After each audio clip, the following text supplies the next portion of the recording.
Can an entertainment media crossover event still be reasonably considered an event when it's been happening on a regular basis for well over 2 decades?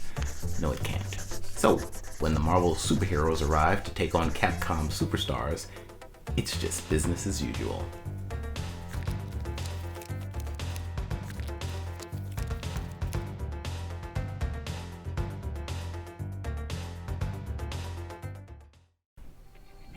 Greetings all, my name is Kontrol. I'm a veteran gamer with a knack for drawing. You're watching the latest in a series of gaming pinup videos, so if you enjoy the show, think about hitting the like button on your way out and subscribe for more. Have you ever wondered who would win in a fight between two fictional characters? How about characters who are known allies? How would a fight go between two characters who are separated by huge gaps in time, or belong to different fictional realities even? If you've never wondered anything like this, you are obviously not a fan of superheroes. Or welcome in this house. When you're watching or reading about characters who are regularly engaged in combat, particularly figures who have unique abilities, it makes sense to consider how they stack up individually against each other. This is especially true when you're dealing with characters at a relatively similar level of talent or strength. And job description, like James Bond versus Jack Bauer, or Dr. House versus Dr. McCoy. Okay, this is a Marvel vs. Capcom video, Mello. Oh, right. Dr. House versus Dr. Doom, then. I could have sworn I locked that door. Wait, Marvel vs. Capcom. Isn't that the fighting game series where Jill Valentine of the Raccoon City Police Department can be seen punching the Incredible Hulk off his feet? Okay, see, I was trying to avoid distracting people with the goofball logic of fighting games. They're crazy. All fighting games. Like, on purpose bonkers. Nothing that happens in a fighting game is meant to make sense. So wait, people don't remain suspended in midair if you keep punching and kicking them? No, they don't. Gravity continues to function. So you can't actually return for round 2 after having your neck broken in 3 places? Seems unlikely. So what you're saying is the question of who can beat who in a fighting game isn't actually relevant here. Well, not in terms of the characters' abilities within their own universes. In Marvel vs. Capcom, it's all about how individual abilities are implemented in-game and how skilled the player in Kontrol is.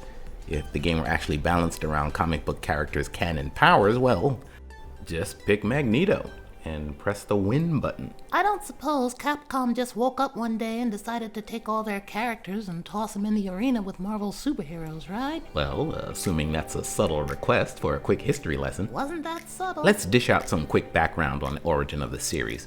One of my favorites to look back on, since as an old veteran of the 90s arcade scene, I have some first-hand knowledge on the subject. I would like to quickly consult my notes though. This should only take a minute or two.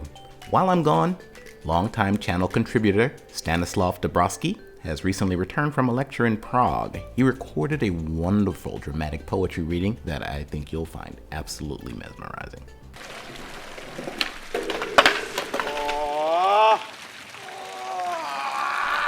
Okay, we're back. Alright, we've talked about the 90s fighting game renaissance on the channel many times now, so short version this time. Capcom's Street Fighter II blew up the arcades in '91, spawning a wave of imitation that lasted, well, forever. Capcom's biggest imitator was Capcom itself, and it didn't take long for some of the most popular characters ever to get the Street Fighter treatment. And so then, X-Men, Children of the Atom, hit the arcades.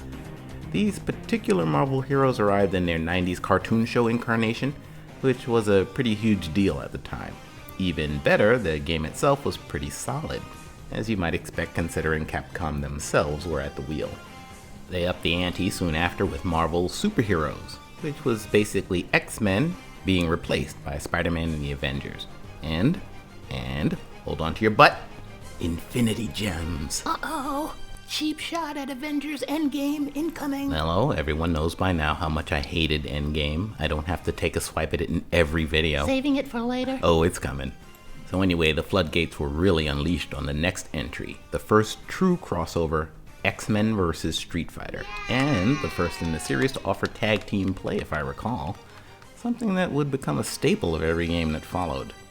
Now, if you've been paying attention, you can easily guess what game followed X-Men vs. Street Fighter. Marvel Superheroes vs. Street Fighter, right? Yes, if you're not paying attention, peeking at my notes works too. And I do it again. Okay, so you see the pattern, right? X-Men expands to become Marvel superheroes, Street Fighter expands to include any Capcom character, and it all culminates in Marvel vs. Capcom.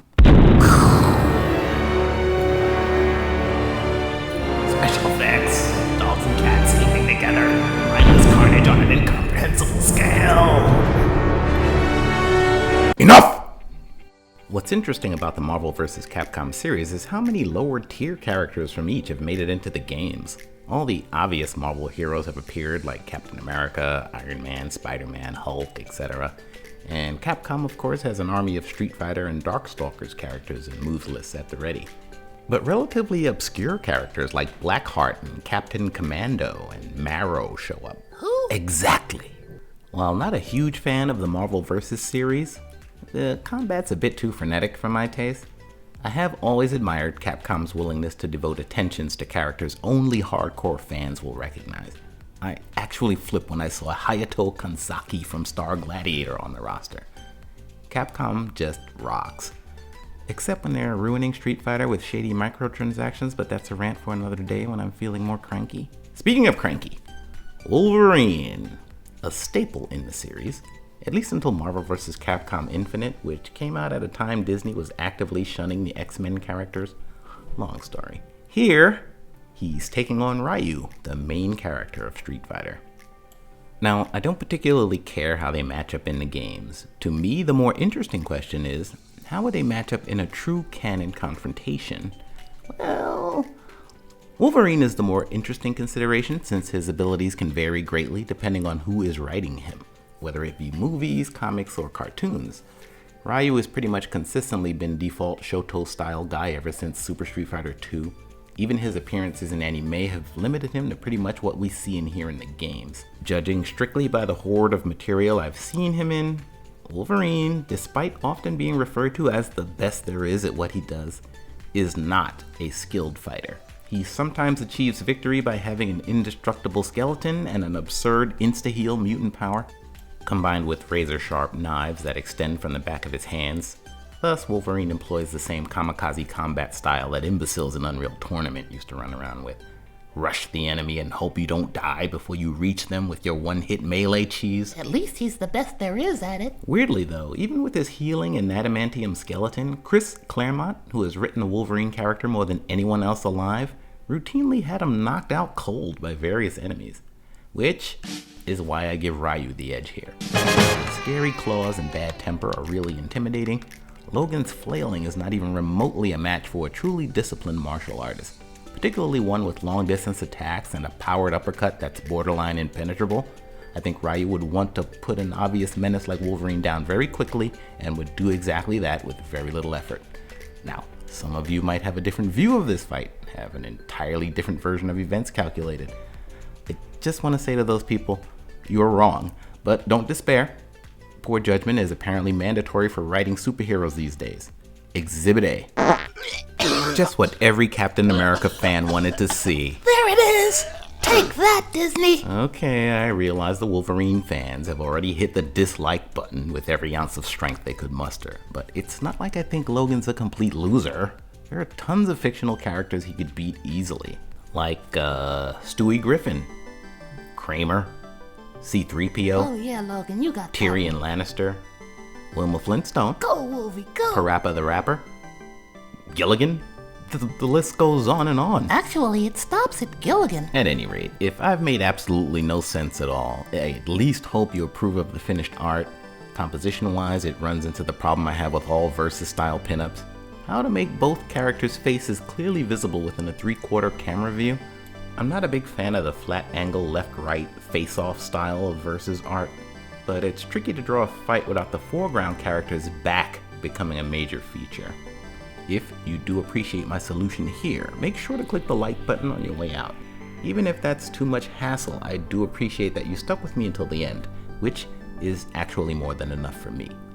Next week, ooh, we're not even close to done with this series.